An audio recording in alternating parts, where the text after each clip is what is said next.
My name is Captain Elaine Winters, and in just 24 hours, my life was turned upside down. My Aunt Vivian, the only person I considered family, passed away and left me her entire $7 million estate. But before the grief could even settle, my past came back to haunt me. My parents, the people who abandoned me 27 years ago, suddenly reappeared. They weren't here to comfort me. They were here to collect. As your legal guardians, my mother announced with a saccharine smile, we'll be managing things on your behalf.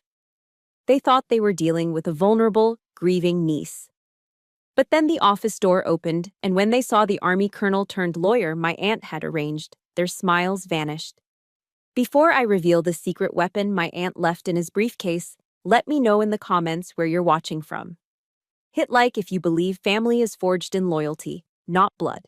And subscribe to join me on Operation Reclaim My Honor. The air in Colonel Thompson's office was thick with the scent of old mahogany and worn leather, a smell of history and quiet dignity unique to Charleston's historic district. It was the scent of my Aunt Vivian's world, a world of honor and substance. That scent was now being suffocated by the cheap, cloying perfume my mother, Brenda, wore like armor. I sat perfectly still in the wingback chair, my spine straight, my hands clasped in my lap. My dress uniform felt like a second skin, its disciplined structure the only thing holding my grief together. Across the heavy desk, Colonel Thompson, a man whose posture seemed carved from granite, cleared his throat. His voice was deep and steady, a voice accustomed to command, not condolences. He began to read from the last will and testament of Vivian Hughes. My heart ached with every mention of her name. I focused on the quiet ticking of a grandfather clock in the corner, a rhythmic beat marking the final moments of a life I cherished. The colonel's voice moved through the legal jargon until it reached the primary bequest. And so, to the singular source of my pride and the light of my life, my beloved niece, Captain Elaine Winters, I bequeath the entirety of my estate, including all properties, assets, and controlling interest in Hughes Logistics. A sharp intake of breath cut through the solemn air. Excuse me, Colonel. My mother's voice sliced through the room, syrupy sweet but laced with steel. I'm sure there's been some mistake. Colonel Thompson paused, his eyes lifting from the document, his expression unreadable. Brenda gave him a practiced, apologetic smile. We are her blood relatives, after all. Her next of kin. She then gestured towards me with a flick of her wrist, a dismissive, almost pitiful gesture. Elaine is just the niece. She emphasized the word just with a subtle, venomous pressure, as if 27 years of my aunt's unwavering love and devotion were nothing more than a footnote, easily erased by a drop of their irresponsible blood. It was the first shot fired.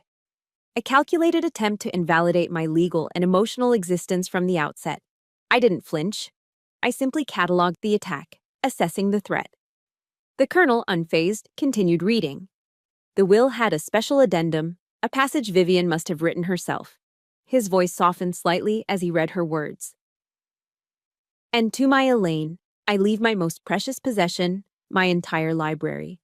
It is a legacy of wisdom and strength, the true source of our family's power. May the stories of those who came before guide you. A harsh, grating sound erupted from my father's side of the room. Richard let out a bark of a laugh. Books? He boomed, his voice too loud for the dignified space. He looked around as if seeking an audience. The girl's running an empire now. She needs cash, not scrap paper. Just sell the lot of 'em. The words struck me harder than Brenda's insult. This was more than just crass ignorance. It was a desecration. A deliberate act of spitting on the grave of a woman who taught me that knowledge was armor and integrity was a weapon. To him, anything that couldn't be converted into a dollar figure was worthless, including love, including wisdom. He wasn't just dismissing a collection of books, he was dismissing the very soul of the woman who had saved me.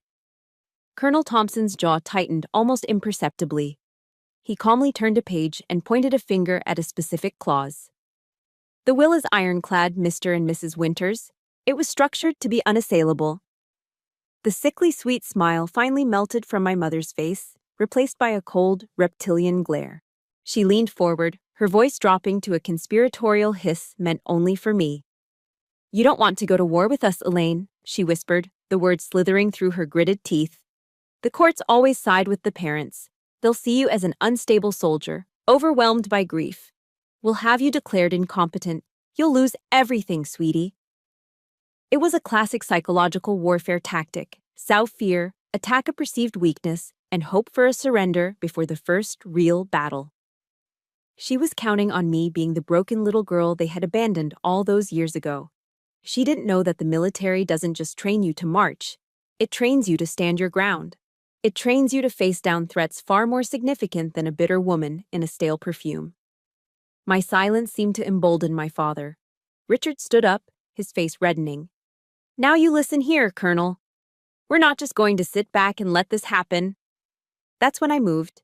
I didn't raise my voice. I didn't need to. I simply placed my hand flat on the polished mahogany of the table. The soft thud was enough to silence him. "Father, Mother." My voice was cold and even, stripped of all emotion. It was the voice of a captain addressing insubordinate troops. "You are in the office of a United States Army colonel. I suggest you show some respect." Their mouths snapped shut. I then turned my full attention to the man at the head of the table, and for the first time since entering the room, I allowed myself a small, controlled smile. It didn't reach my eyes. This wasn't about warmth. It was about alliance. "It's a pleasure to officially meet you, Colonel Thompson," I said, my tone formal and clear. "I believe Aunt Vivian left you with some operational directives?" The shift in the room was palpable. My parents' faces went from smug entitlement to raw confusion. The colonel's stoic expression gave way to a flicker of something that looked like respect, maybe even pride. He gave a slow, deliberate nod. The battle lines were drawn. The two-front war my aunt had prepared me for had just begun. But as I looked at the bewildered faces of the people who gave me life only to cast me aside, I knew I couldn't fight effectively without understanding the enemy's history. To plan a campaign, I first needed intelligence. I needed to go back to the very first day of the war. The day it all began. To understand the enemy standing before me now, I had to retreat into the memory of the 8-year-old girl they left behind. The human mind is a strange fortress. It buries the deepest wounds under layers of time and training, but the scars remain. Mine was etched on a rainy Charleston night 27 years ago. I remember the feeling of the cold, damp concrete porch beneath my thin socks. A relentless southern drizzle was falling, blurring the edges of the world into a hazy, unforgiving gray. The air was heavy with the smell of wet earth and jasmine, a scent that, to this day, makes my stomach clench. My father placed my small suitcase on the steps. It was a cheap, cardboard thing, holding a few changes of clothes and a worn teddy bear named Sergeant Patches. He wouldn't look at me. His eyes were fixed on some distant point over my head. "Be good, Elaine," he'd mumbled, his voice rough and hurried. Then he turned and walked back to the car, his shoulders hunched against the rain. My mother never even got out. I could see her silhouette through the fogged-up passenger window, a motionless shadow in the dim glow of the dashboard lights. She didn't wave. She didn't look back. There was no tearful goodbye, no final hug. I was a transaction being completed, a package being delivered. I didn't cry. A part of me, even then, understood that crying was a weakness I couldn't afford. So I just stood there, a small solitary figure on the porch of a house I didn't know, and listened. I listened to the sound of their car's engine turning over, a tired, sputtering cough.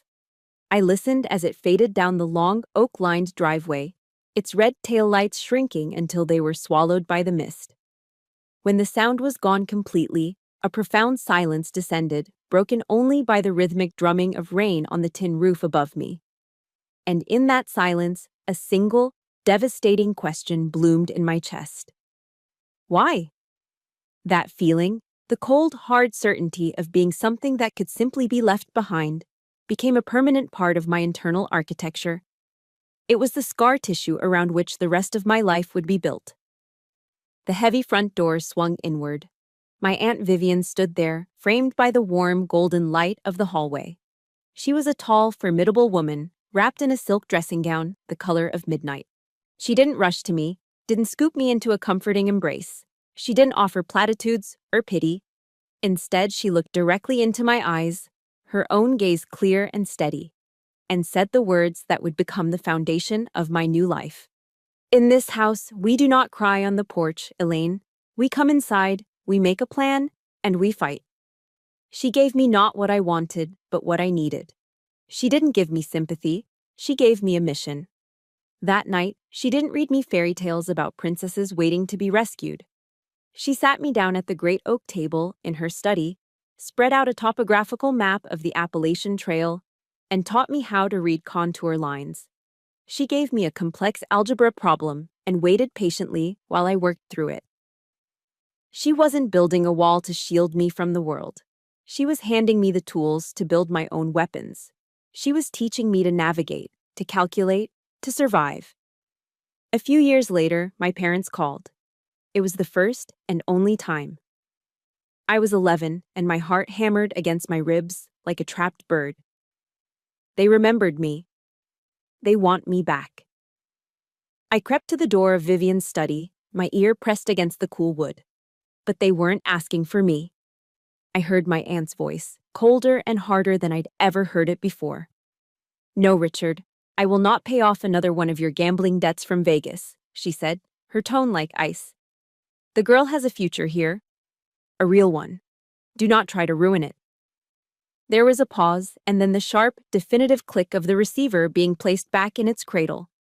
In that moment, the last vestiges of childhood hope shattered. I understood the painful, ugly truth. To them, I wasn't a daughter they missed. I was a key. A potential access point to my aunt's money. My existence was conditional, my value measured only by what could be extracted through me. The pain was sharp, but it was also clarifying. It was the moment I stopped waiting for them to come back. On my 13th birthday, Aunt Vivian gave me a thick, leather-bound book on the great military leaders of history. Tucked inside, she had underlined a quote from General George S. Patton in bold red ink. "Accept the challenges so that you can feel the exhilaration of victory." That quote became my creed. It became the lens through which I viewed everything. The abandonment was no longer a shameful wound to be hidden. It was my first challenge. My enlistment in the Army wasn't an escape, it was an acceptance of the next challenge. Facing down threats in hostile territory, leading my soldiers, pushing my body and mind to their absolute limits. It was all just a way of chasing that exhilaration, of proving that the girl left on the porch could not be broken. Aunt Vivian didn't just save me from a life of neglect. She saw the core of steel that had been forged in that cold, lonely moment on her porch, and she spent the next decade tempering it. Long before I ever put on my first uniform, she had already made me a soldier. She had given me the map of my own wounds and taught me how to read it, not as a history of pain, but as a blueprint for strength. And now, facing the enemy she always knew would return, it was time to put that training to use. A core tenet of military intelligence is to never assume, always verify. Emotions are liabilities in the field. Assumptions are fatal. After reliving the raw pain of my past, I needed to switch gears from emotional recollection to tactical action.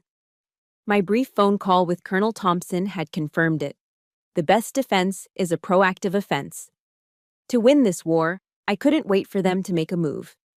I had to draw them out onto my chosen battlefield. I made the call the next morning. My voice was calm, measured, betraying none of the turmoil from the night before. I invited them to dinner at Hall's Chop House, an upscale Charleston institution known for its dry-aged steaks and exorbitant wine list.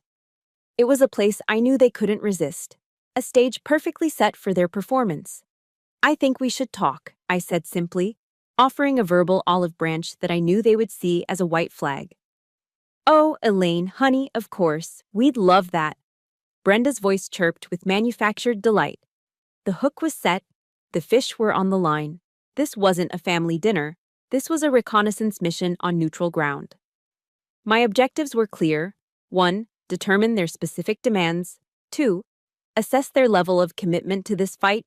And 3. Identify any potential weaknesses in their narrative. My intelligence gathering operation was officially underway. We were seated at a corner booth, the dark wood and plush leather creating an illusion of intimacy. The low hum of conversation and the clinking of silverware filled the air. My father, Richard, immediately ordered a bottle of the most expensive Cabernet Sauvignon on the menu without looking at the price, while my mother surveyed the room with the air of a woman who believed she belonged there. As the waiter brought our appetizers, a classic shrimp and grits for me, a reminder of the authentic South my aunt loved, Brenda launched her propaganda campaign. She reached across the table and placed her hand over mine.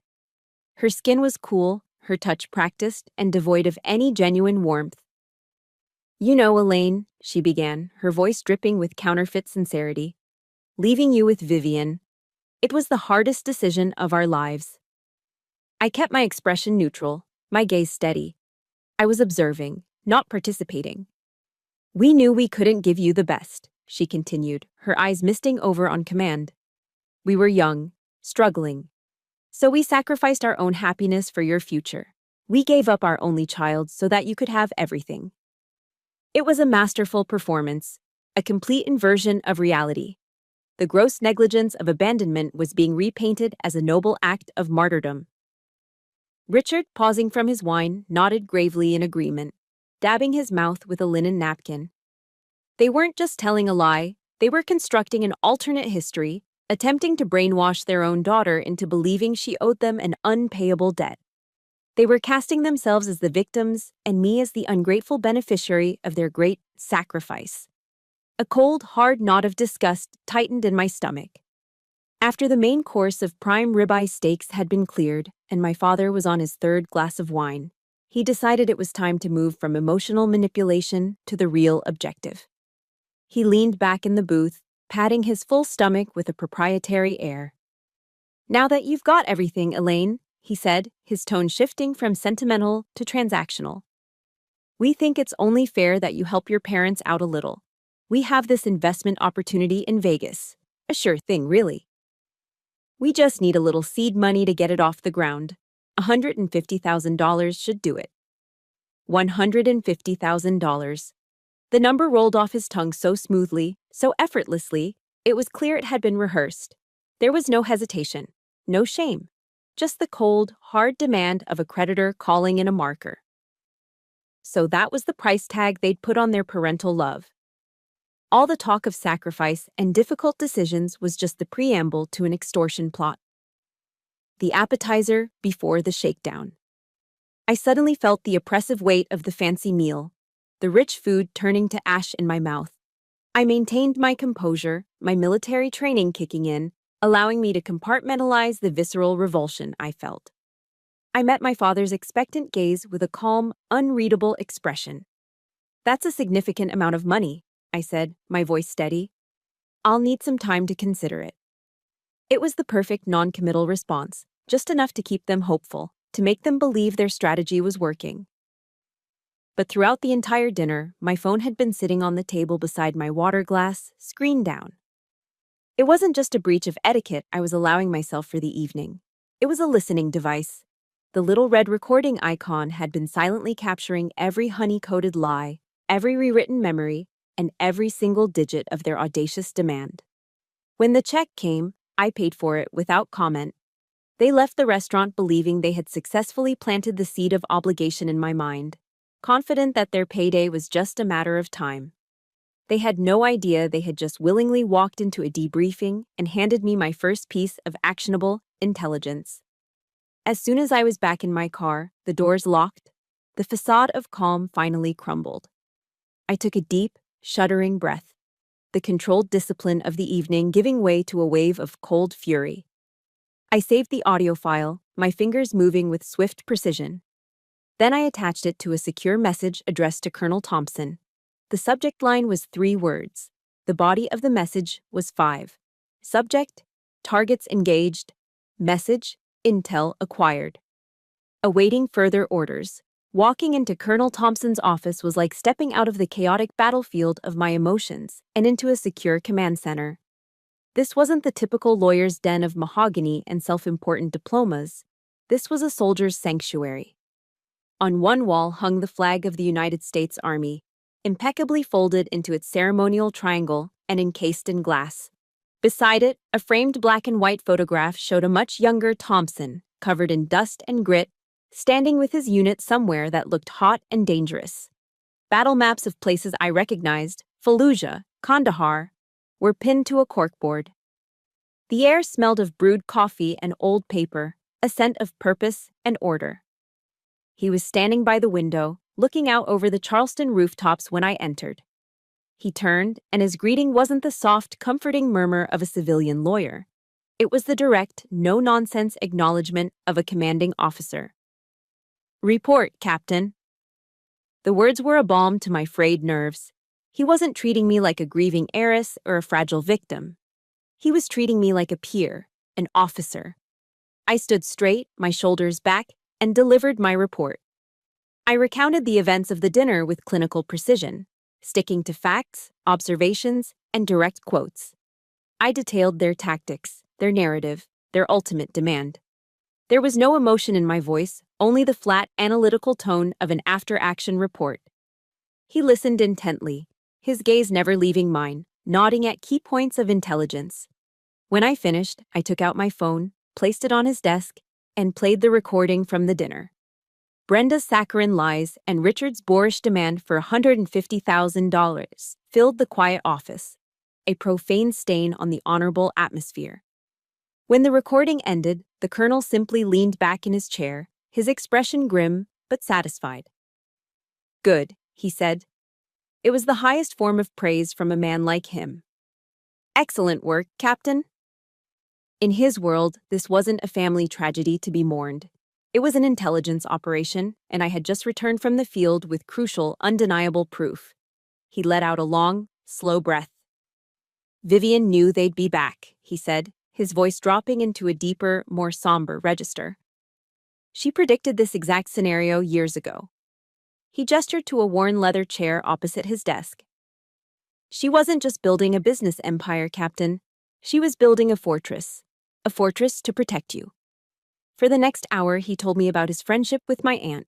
They had met at a veterans fundraiser and bonded instantly over a shared sense of duty and a mutual disdain for nonsense. He explained how, over the years, as her business grew, her primary concern was never the bottom line. It was always about fortifying her legacy for me. They had spent countless hours in this very office, wargaming every possible scenario, drafting legal contingencies, creating trusts and clauses so airtight that no court on earth could breach them. A wave of understanding washed over me, so powerful it almost took my breath away. All those years, I had interpreted my aunt's strictness as a form of emotional distance.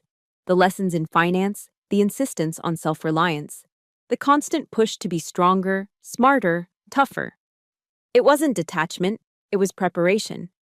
She hadn't just been raising me, she had been training me, arming me for the most important battle of my life. She was my first commanding officer. "Why?" I finally asked, the question barely a whisper. "Why are you doing all of this? Your obligation to her ended when she died." Colonel Thompson looked at me then, and his eyes were not the eyes of a lawyer looking at a client. They were the eyes of one soldier looking at another, a look of shared understanding that transcends rank and age. "In the Army, we have a creed, Winters. The soldier's creed. One line in it is sacred. I will never leave a fallen comrade," he said, his voice resonating with the weight of that oath. "Vivian was my comrade. She fought her battles with honor. She trusted me to have her back." He leaned forward, his gaze locking with mine. "And now, you are my mission." Those words, spoken in the language of my world, by a man who shared my code, broke through the armor I'd spent a lifetime building. 1,000 hollow condolences couldn't have offered a fraction of the comfort that simple declaration gave me. For the first time since Vivian's flag-draped casket had been lowered into the ground, I didn't feel alone. I had backup, I had a unit. As I prepared to leave, a newfound sense of resolve settling in my bones, he stopped me. "One more thing." He walked over to a heavy safe tucked behind a bookshelf and returned with a small, old-fashioned key made of brass. It was heavy and ornate, the kind of key that belonged to a different era. Vivian instructed me to give this to you when you were ready, he said, placing it in my palm. She said you'd know the time. It opens a safe deposit box at the First Citizens Bank downtown. He looked at me, a glimmer of anticipation in his eyes. She called it her intel file on the enemy.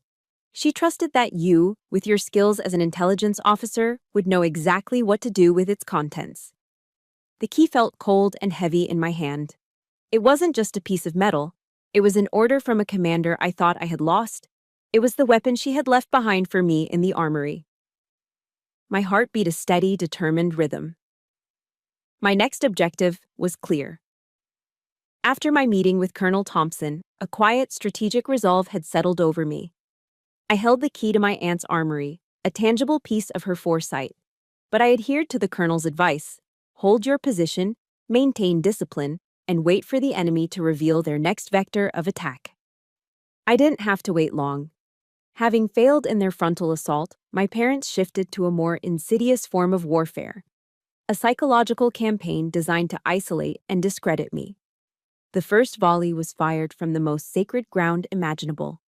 It was after the Sunday service at St. Michael's Episcopal, my aunt's church for over 50 years. I was standing on the steps, the familiar sound of the church bells echoing through the Charleston air, when I began to notice the looks. Subtle shifts in expression from Vivian's old friends, a polite smile that didn't quite reach the eyes, a lingering glance that held more pity than warmth. Then, Mrs. Henderson, a sweet, elderly woman who'd known me since I was a child, approached me, her brow furrowed with concern. She clutched my hand between her soft, wrinkled ones. "Elaine, dear," she whispered, her voice barely audible over the post-service chatter. "Your mother is so worried about you. She told me you're under a great deal of pressure, that perhaps you're not making the clearest decisions right now." The pieces clicked into place instantly. This was their new strategy, a whisper campaign. They were weaponizing the compassion of this tight-knit community, painting a picture of me not as a competent heir, but as an unstable, grief-stricken soldier who needed to be protected from herself. They were laying the groundwork for a guardianship, using the very people who respected my aunt to undermine me. I thanked Mrs. Henderson for her concern, my face a mask of calm, while a cold anger began to smolder inside me. The attack escalated 2 days later, moving from rumors to the printed word. It appeared as a small but venomous article in a local tabloid, tucked between a gossip column and an ad for a psychic. The headline was designed for maximum damage: "Grieving parents rejected by millionaire daughter." The article, quoting a source close to the family, spun a heartbreaking tale. It spoke of Brenda and Richard's ultimate sacrifice in giving me up.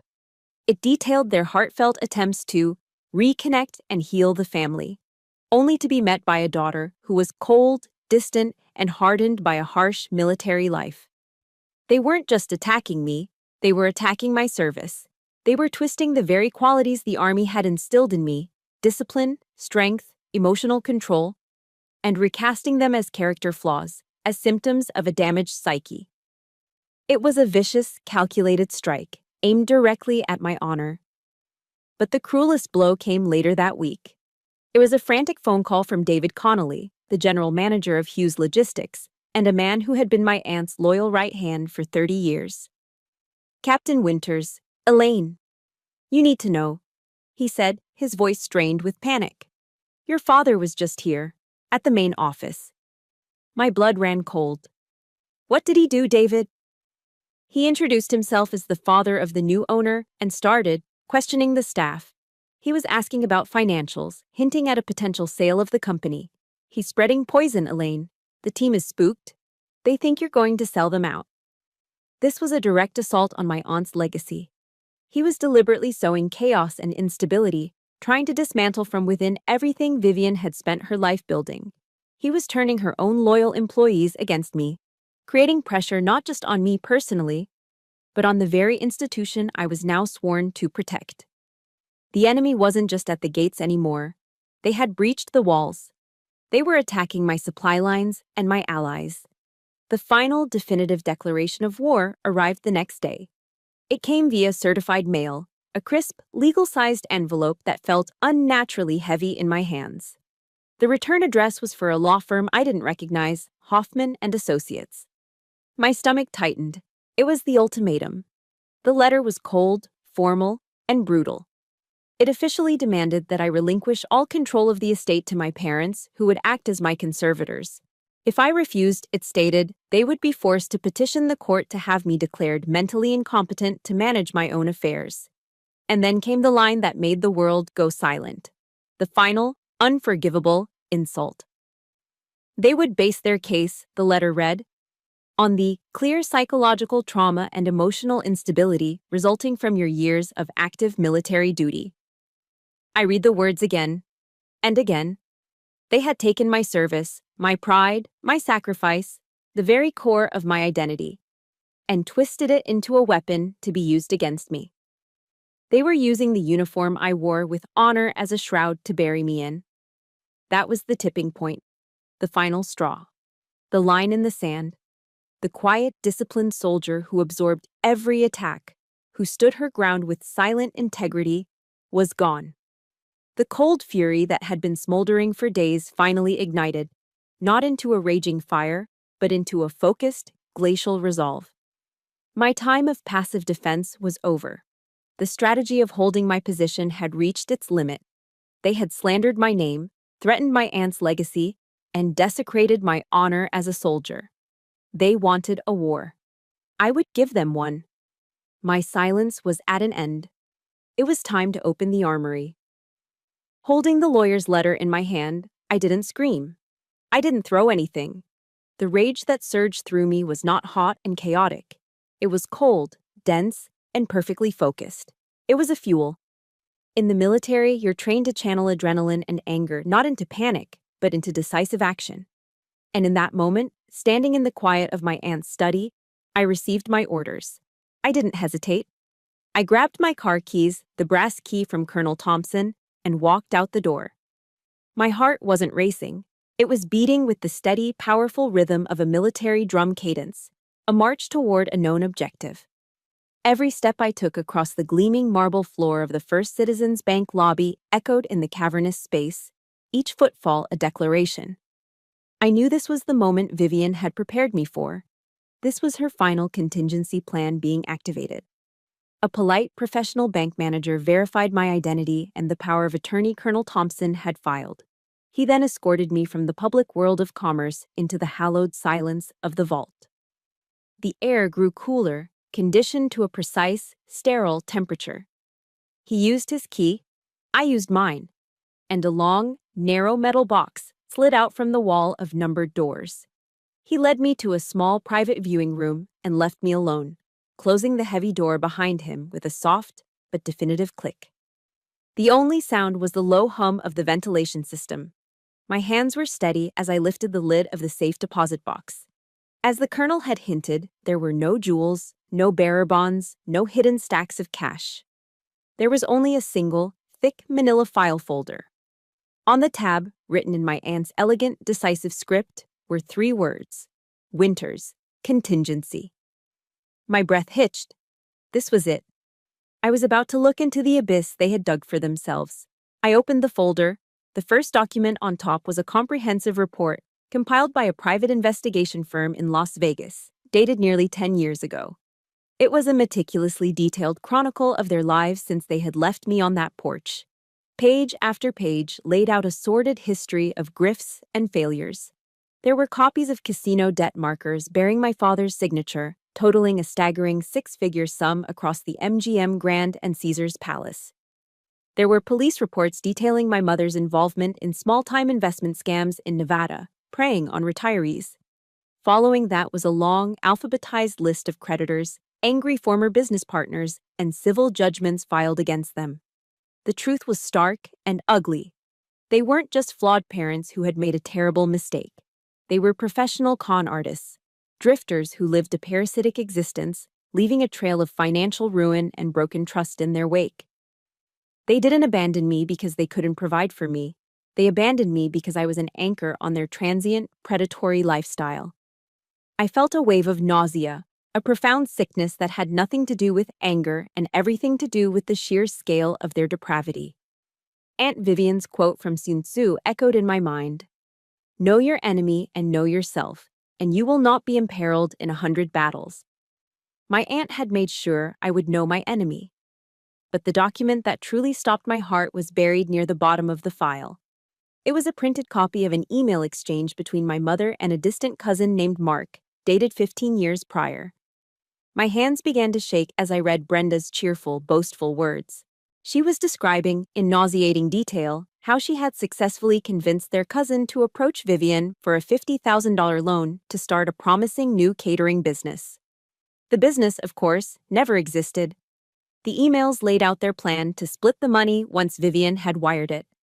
The betrayal was so profound, so absolute, it felt like a physical blow. My Aunt Vivian, the strongest person I'd ever known, had been systematically defrauded by her own family. They hadn't just used me as a potential access point, they had actively stolen from the woman who was raising me. The pain of my own abandonment paled in comparison to the white-hot rage I felt on behalf of my aunt. To realize she had likely known about this and had shouldered that silent, lonely betrayal for all those years to protect me from the full, monstrous truth, it was unbearable. Before I tell you what I did next, let me ask you something. If you believe that truth is the most powerful weapon of all, please hit that like button. And for those who've ever had to face a painful truth about family, just type honor in the comments below so I know I'm not alone in this fight. I closed the folder. The rage was gone, burned away by the sheer, irrefutable weight of the evidence. All that remained was a chilling, absolute calm. I had it all. The proof of their crimes, the motive for their desperation, the entire sordid history of their lives. In that quiet, sterile room, the power dynamic of my entire life shifted. I was no longer the defendant in their fabricated lawsuit. I was the prosecutor. I took out my phone and, with methodical precision, began photographing every single page of the dossier. Each click of the camera shutter felt like loading a round into a magazine. When I was finished, I composed a new, encrypted email to Colonel Thompson. My thumbs moved with purpose. The subject line was direct. The message was an order. Subject: Intel dossier acquired. Message: requesting immediate counteroffensive plan. I placed the file back in its metal box, slid it shut, and walked out of the viewing room. Back in the main lobby, the normal sounds of the world seemed distant and muffled. I pushed open the heavy glass doors of the bank and stepped back out onto the humid streets of Charleston. The defensive game was over. They had declared a war on my honor, armed with lies and deceit. But I was walking out of that bank carrying an arsenal of truth. It was time to attack. It was well past 9 o'clock at night when I returned to Colonel Thompson's office. The daytime hustle of Charleston's legal district had subsided into a quiet, humid hum, leaving the historic buildings to stand in stoic silence. Inside, the atmosphere was one of intense, focused energy. The colonel had dismissed his staff for the evening, ensuring our strategy session would be completely secure. The only light in the expansive, wood-paneled room came from a single, green-shaded banker's lamp on his massive desk. It cast long, dramatic shadows across the walls, illuminating the collection of military honors and photographs, and turning our workspace into an isolated island of light. This was a war room. We didn't approach the evidence like a shaken client and a reassuring lawyer. We analyzed it like two seasoned officers preparing for a complex, high-stakes operation. At my insistence, we laid out each piece of evidence on the polished mahogany surface as if it were a topographical map of the battlefield terrain. All right, Captain, let's assess the situation and define the battle space, the colonel began, his voice a low, focused rumble that absorbed the silence of the room.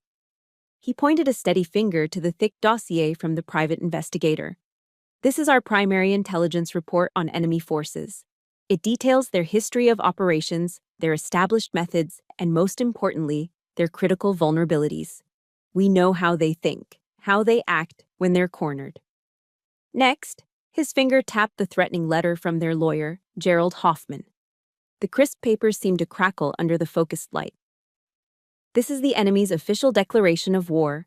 It tells us their stated objective, seizing control of the assets, and their intended line of attack, a direct assault on your character and competency.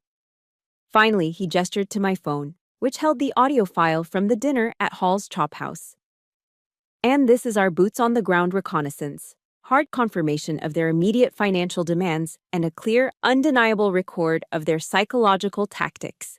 It's their own voices, their own words. He looked up at me, his eyes sharp and analytical in the lamplight. We have informational superiority, Captain. They are operating in the blind, assuming you are weak. They have no idea what we know. Now, we need to define our commander's intent, our primary objective, and our secondary targets. This was the military decision-making process, a structured, 7-step analytical approach to problem-solving that had been drilled into me for 15 years. In the face of chaos, it provided clarity.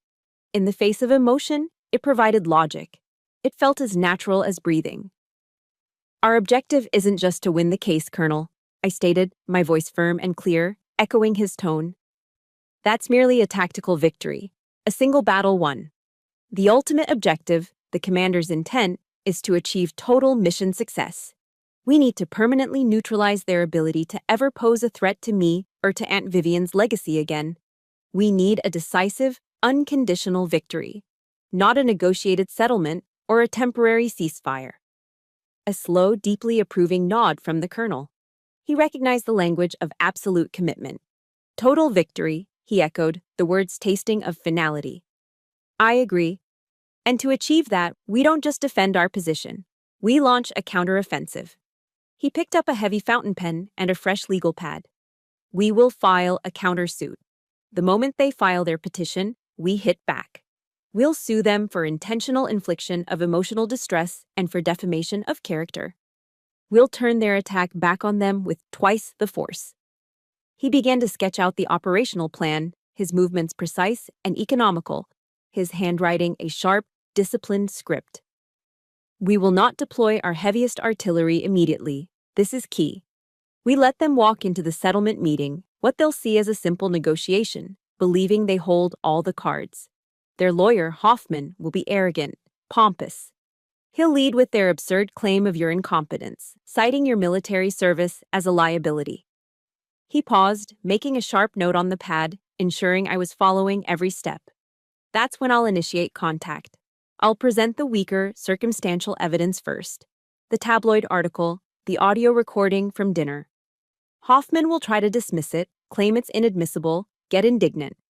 He'll posture for his clients. We let him build up his own self-righteous momentum, let him believe he's winning the argument. The colonel leaned forward, his elbows on the desk, the intensity in his eyes palpable. And then, at the moment of their highest confidence, when they feel victory is within their grasp, we deploy our main weapon.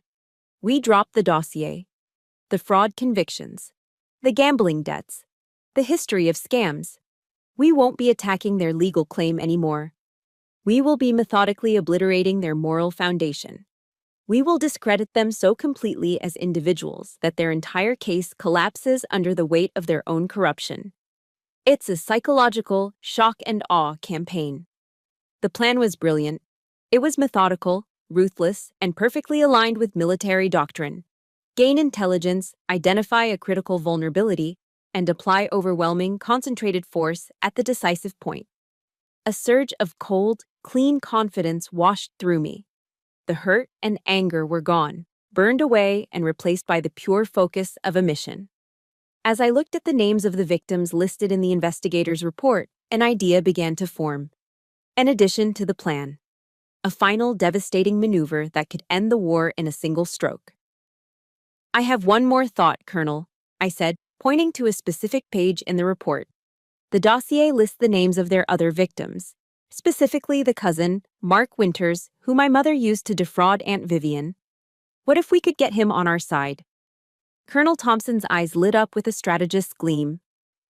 A surprise witness, he murmured, stroking his chin. High risk, high reward. If he refuses, it goes nowhere, and we might tip our hand. But if he agrees to testify, If we can get a sworn affidavit from him confirming the conspiracy to defraud Vivian.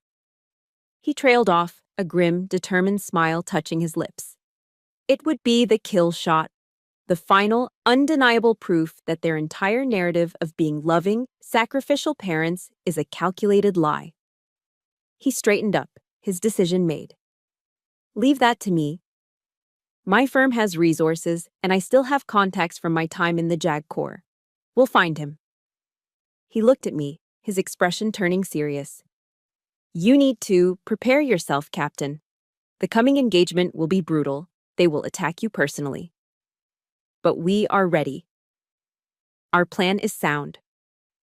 He reached for the intercom on his desk, his thumb hovering over the button. It was the moment of decision, the point of no return. He pressed it. Mary, he said, his voice calm and authoritative, echoing in the quiet office.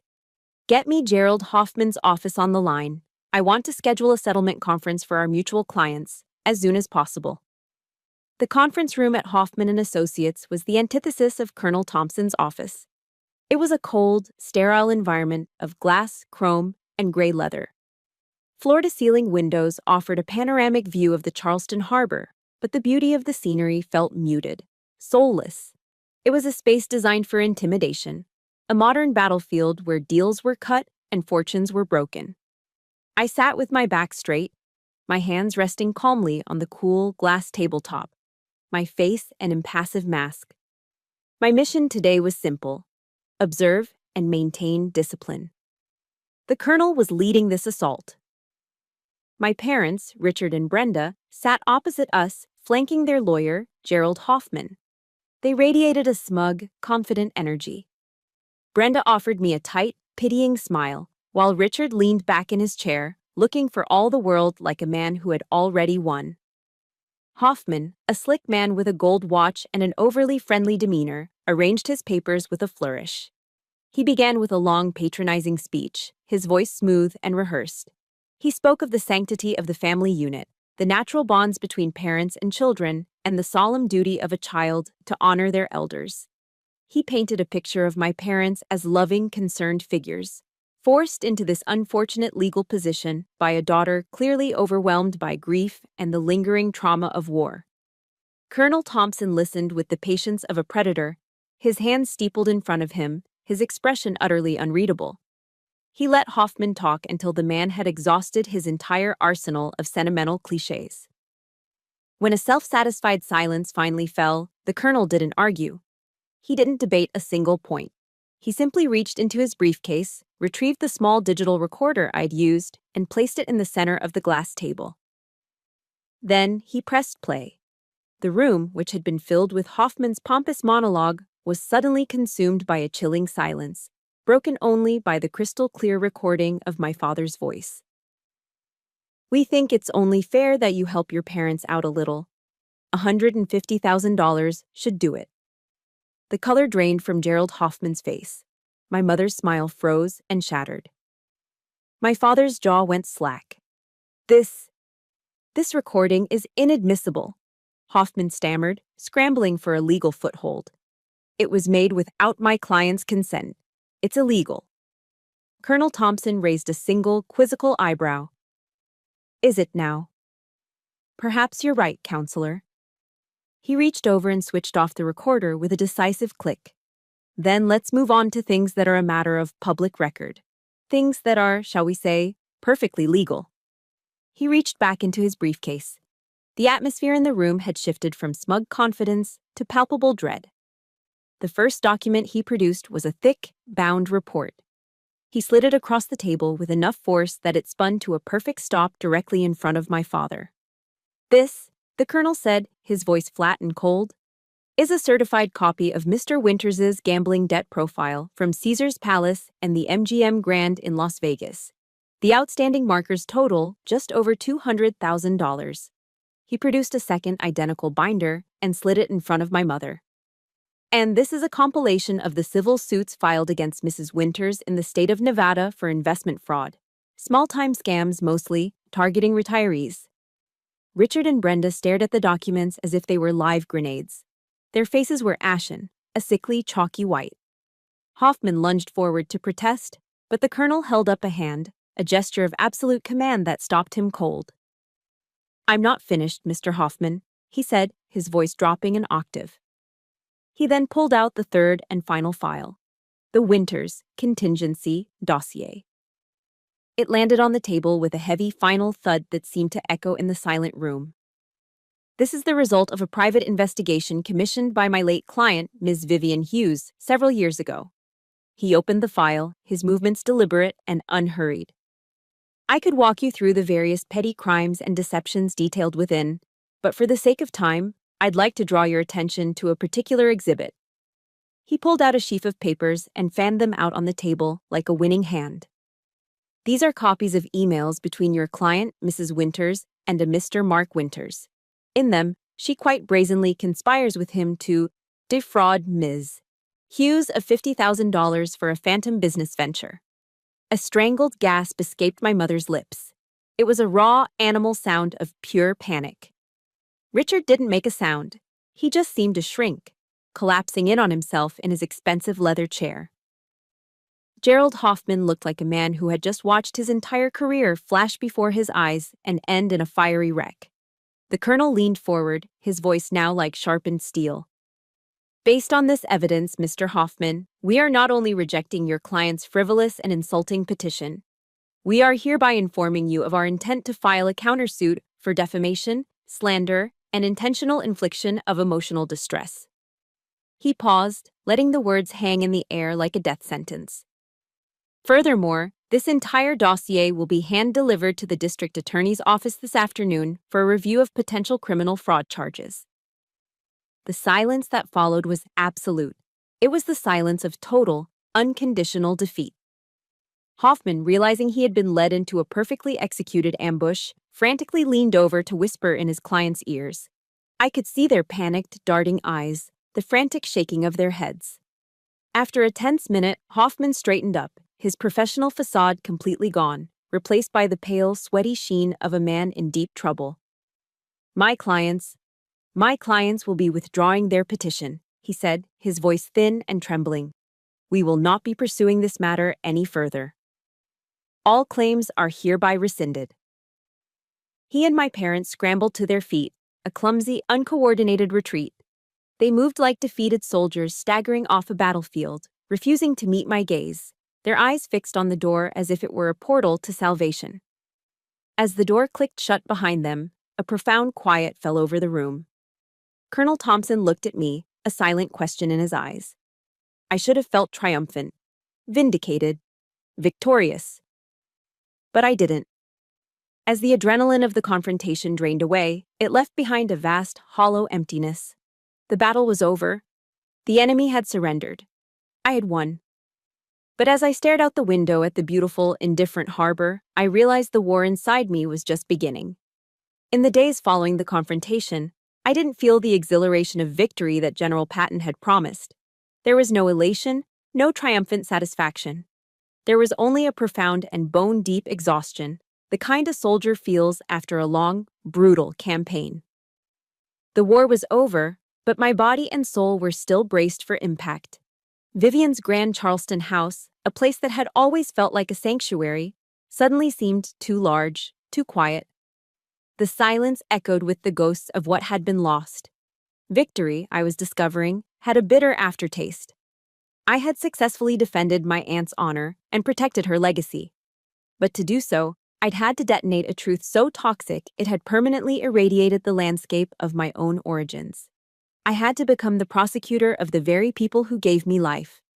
I found myself wandering through the rooms of the house like a sentry on a quiet post. I'd run my hand along the spines of the books in her library, touch the cool marble of the mantelpiece where our pictures once stood, and breathe in the faint, lingering scent of her Earl Grey tea. With every step, I confronted the cost of this war. It had taken more than time and energy. It had taken the last, flickering ember of a foolish, deeply buried hope that somewhere, underneath all the lies and greed, there was a family I could one day reclaim. The battle had extinguished that hope for good. A few days later, they appeared on my doorstep. Unannounced. My security camera alerted my phone. and I watched them on the screen for a moment before answering. They looked different without their lawyer, stripped of their arrogant confidence. They looked smaller. Pathetic. I opened the heavy oak door but stood firmly in the threshold, my body language a clear barrier. "Elaine, please," my mother began, her eyes already welling with tears. They were the same practiced tears from the restaurant, but this time they were laced with genuine desperation. The performance had failed, and now the actor was begging for a reprieve. "We were wrong. We know that now. We were just desperate. Please, just give us another chance." But Aunt Vivian and the army had trained me to see beyond the surface tactics to the underlying strategy. This wasn't remorse. This was the final, desperate gamble of a player who had lost the entire game. These were not the tears of a mother seeking her daughter. They were the tears of a con artist who had just been exposed. "That chance expired 27 years ago on this very porch," I said. My voice wasn't angry or accusatory. It was simply a statement of fact, delivered without heat or malice. My words hung in the humid afternoon air. They looked up, a flicker of hope in their eyes as if my calm tone was an opening for negotiation. I knew I had to be absolutely clear, for their sake, but mostly for mine. "I forgive you," I said, and I saw the relief wash over their faces. I held up a hand before they could speak. "But you need to understand precisely what that means. I'm not forgiving you because you deserve it. I'm forgiving you because I deserve peace. I'm forgiving you so that I can move forward with my life without carrying the weight of your poison. I'm letting go of the anger, the resentment, all of it. It's a strategic withdrawal, not for you, but for me." I looked them each in the eye, one after the other, ensuring my words landed with the full force of their meaning. But forgiveness does not mean reconciliation. There will be no family dinners, there will be no phone calls, there will be no more chances. From this day forward, you no longer exist in my life. This is the end of our story. It wasn't a threat, it wasn't an act of revenge. It was a truth as solid and unchangeable as the ground beneath our feet. I saw the finality of it register in their eyes, the dawning horror that there were no more angles to play, no more emotions to manipulate. I closed the door, the soft click of the latch echoing the finality of my words. After they were gone, I walked into Vivian's study and called Colonel Thompson. My hand was perfectly steady. "Colonel," I said, "I need a restraining order." He didn't ask why. He didn't need to. "I understand, Captain," was all he said. A few days later, the court order was issued. It legally established what I had already declared emotionally: a permanent, fortified, demilitarized zone around my life. It wasn't an act of hatred. It was an act of self-preservation, the final step in securing my own borders. That evening, as the setting sun cast a golden glow across the garden, I sat in Vivian's favorite armchair with a cup of hot Earl Grey. I picked up a book of meditations from her side table, and it fell open to a page she had bookmarked. Marked in her familiar red ink was the Serenity Prayer. "God, grant me the serenity to accept the things I cannot change, the courage to change the things I can, and the wisdom to know the difference." I finally understood. I could not change my parents. I could not change the past. That was the battle I could never win. But I had the courage to change my present and my future. I had the courage to draw a line, and that, I realized, was the wisdom my aunt had been teaching me all along. The war was finally, truly over. And in the quiet aftermath, a new question began to form. What now? What did Vivian truly want me to do with this legacy, this peace I'd fought so hard to win? 1 year later. The seasons in Charleston had turned, bringing with them a gentle healing. The oppressive humidity of summer had given way to the crisp, clear air of autumn. With that change came a new clarity for me as well. After 15 years of dedicated service, I made the difficult but necessary decision to request an honorable discharge from the United States Army. The military had been my crucible and my salvation. It gave me discipline when I had none, comrades when I was alone, and a code of honor to live by. It forged me into the woman I am today. But my service was complete. I had a new mission now, a different kind of front line that required a different kind of commander. I took the helm of Hughes Logistics. The boardroom felt as familiar as a tactical operations center, the challenges of supply chains and market fluctuations just a different kind of battlefield logistics. I didn't just want to run the company, I wanted to lead it according to the principles I held sacred. I implemented leadership strategies learned from the best officers I ever served under. We weren't just focused on profit margins, but on people. We built a culture founded on mutual respect, integrity, and absolute loyalty, not to a boss, but to the shared mission. We created an environment where every employee, from the drivers on the road to the managers in the office, felt like part of a unit, a place where their contributions were valued, a place where they belonged. But Vivian's true legacy wasn't in shipping containers and balance sheets. Her greatest legacy was what she had done for me. It was the unwavering shelter she provided for a broken, abandoned child. It was the strength she instilled, the wisdom she imparted. I knew I had to honor that part of her legacy, the part that had saved my life.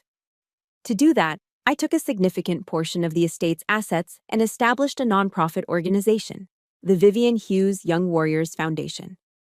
Its mission was simple and deeply personal. The foundation provides college scholarships, mentorship programs, and emergency support for the children of military families facing hardship, specifically for those kids who, for whatever reason, find themselves estranged, unsupported, or cast aside by their own families. I was determined to ensure that no other child would ever have to feel that crushing loneliness I felt on that cold, wet porch. I would be the guardian for them that Vivian had been for me. My world, once so solitary, began to fill with people. Colonel Thompson was no longer just my lawyer. He became a trusted friend, a mentor, an honorary uncle who sat on the foundation's board of directors, his wisdom as invaluable in philanthropy as it was in law. My new family wasn't one defined by blood, but one forged in shared purpose. It was David Connolly and the loyal, hard-working employees at Hughes Logistics. It was the soldiers from my old unit, men and women I still spoke with every week, who shared a bond no civilian could ever fully understand. And now, it was the bright, hopeful faces of the first class of Young Warriors scholars. We were not related by genetics, but we were bound by a shared code of ethics, honor, integrity, and the sacred promise to never, ever leave a comrade behind. The story ends not in a courtroom or a lawyer's office, but here, in Vivian's garden, the place she loved most. It is the morning of the Foundation's inaugural scholarship ceremony. The sun is just beginning to rise over the Ashley River, casting a brilliant, golden light across the manicured lawns and ancient live oaks. The air is cool and filled with the scent of salt marsh and blooming camellias. The quiet murmur of conversation and hopeful laughter from the young scholars and their mentors fills the space where silence once reigned. As I step up to the podium, I see them, a dozen bright, resilient teenagers who have faced challenges I know all too well. I see the flicker of my own past in their guarded eyes, but I also see an incredible, unyielding strength. I don't tell them my story of abandonment and betrayal. That story belongs to the past. Instead, I tell them about my Aunt Vivian. I tell them about a woman who believed that true strength wasn't the absence of fear, but the courage to act in spite of it. I tell them how she taught me that a legacy isn't the money you leave behind, but the lives you touch and the values you instill. A true legacy, I say, my voice clear and steady, carrying across the quiet garden, is not what you are given. It's what you choose to build with it. Remember that loyalty is earned through action, not demanded by birthright. And family, I pause, looking out at the faces of my unit, my comrades, my scholars. My family. Family is not about the blood you share. It's about the people who stand with you in the foxhole when the world is coming apart. I look at their faces, no longer guarded, but shining with the light of a new dawn. And I know, with a certainty that settles deep in my soul, that I have fulfilled the final mission Vivian Hughes ever gave me. I have honored her legacy, not by guarding her wealth, but by transforming it into what she always knew was the only currency that truly mattered: strength, honor, and hope. My battle is over, but I know many of you are still fighting your own. The story you've just heard is a testament to the fact that you are not defined by those who hurt you, but by the honor with which you rise above it. Thank you for joining me on this mission. If my journey has inspired you, please share this story with one person who needs to hear that they are not alone. It's the greatest way to support the channel. Subscribe for more stories of strength and resilience, and remember, you have the power to create your own dawn.